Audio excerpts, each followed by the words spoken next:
Hello friends, welcome back to my studio. I hope you're well. Today's vlog is about this piece here that I've recently finished. I've just put the matte varnish on and I'll be putting some of that cold wax medium on to finish it.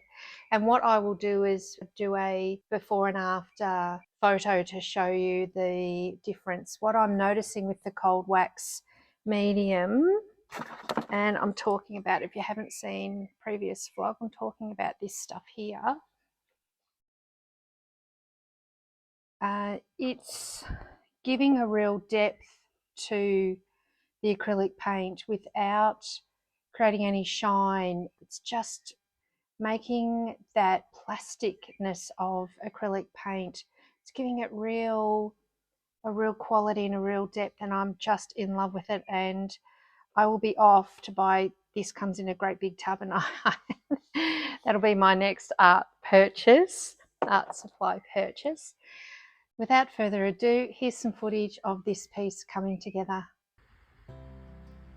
This is where this painting was at, and there's a lot going wrong with it. The jug is too small and that branch sticking down below is really clumsy, and the background colour is just not working with the richness of those magnolia flowers. So I began by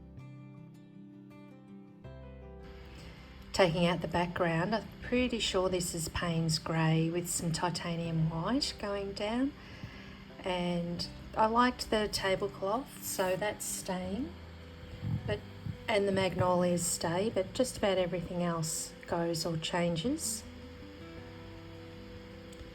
And you can see already the depth of that blue is really sitting much better with that quin violet magenta colour of the magnolias.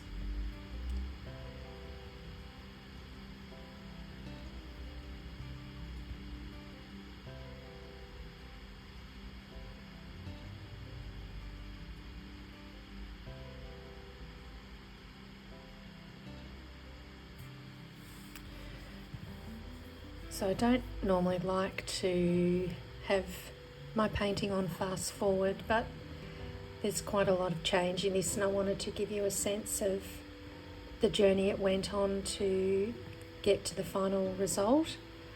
So I have got this on ×4. I certainly don't paint this fast.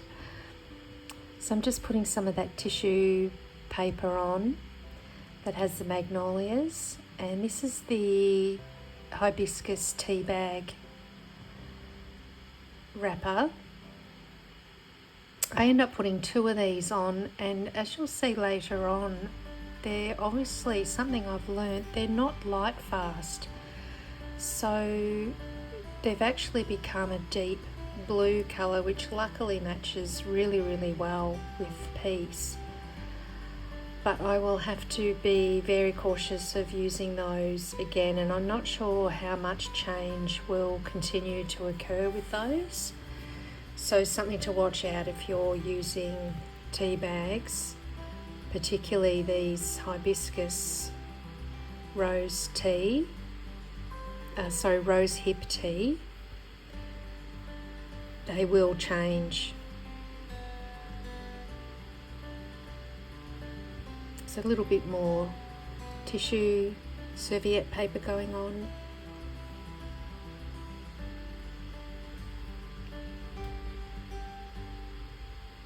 And I've just about blocked out any of the paper that I had in the background previous.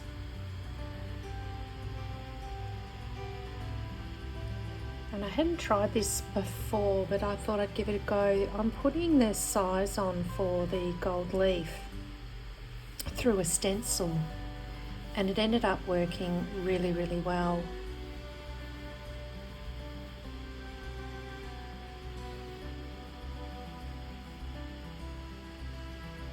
And the trick, of course, to gold leaf, if you have not seen my previous video on 101 gold leafing, it's all about the glue and the tackiness of the glue.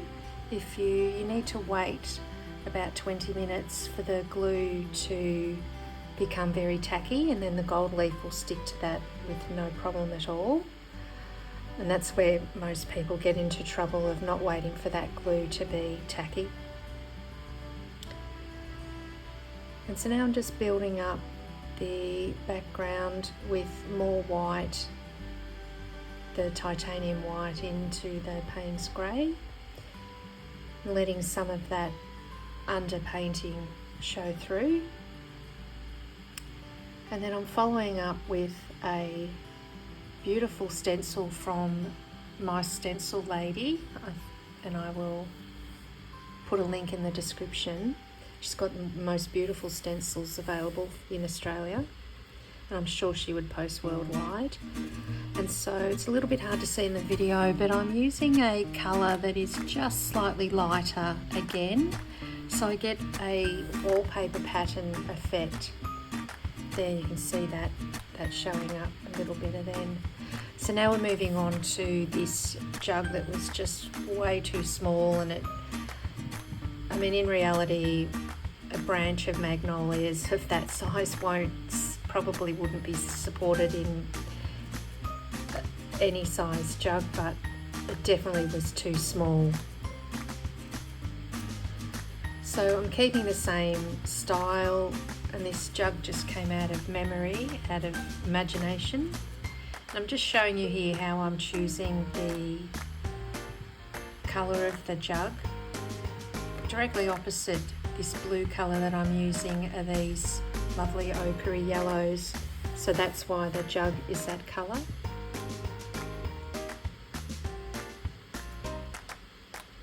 So this is yellow ochre with some titanium white.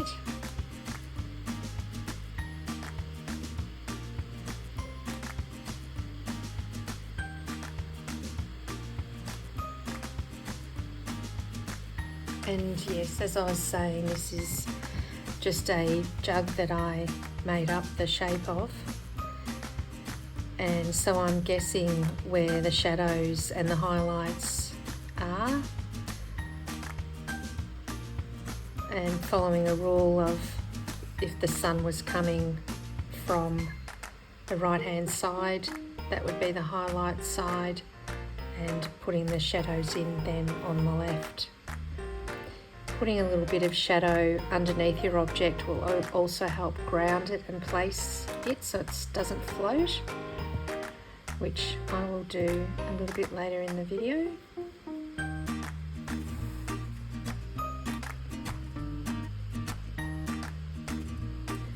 And this green I've made up of the yellow ochre and the Payne's grey, so it will give a harmony to the colour using the colours you already have in the piece. I'm sure you've heard me talk about this before.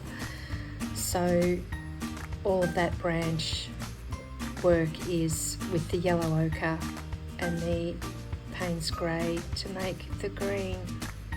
It's a little bit of it out of shot, but you get an idea about what I'm doing.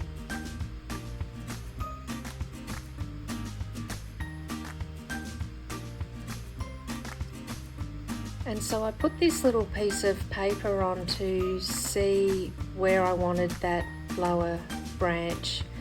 The composition was very, very empty, so even though that first branch was jutting and looked really clumsy, I decided it still really needed something in this space, so I've tore a piece of paper and sat it there to have a good judge and make a decision about whether that was the placement or not. So I decided, of course, that it was, so I'm going ahead with that, underpainting with Payne's grey and then this green mix going on.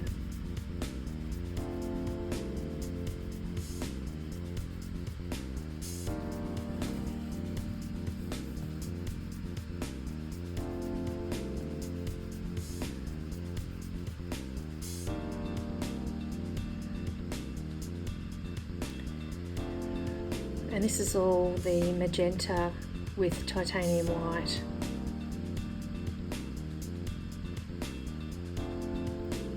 and a little bit of the yellow ochre in to further support the colour harmony.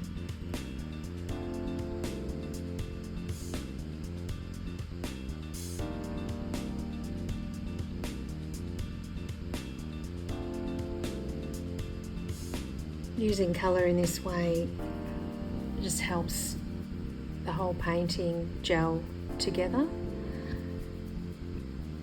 rather than using completely separate colours that are separate from each other.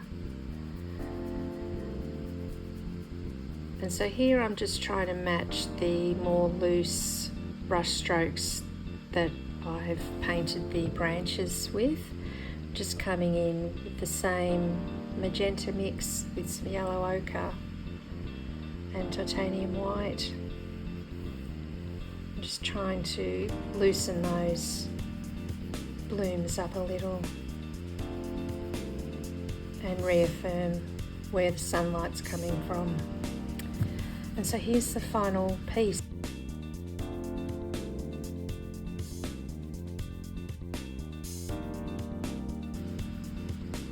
Thanks so much for watching. See you next week.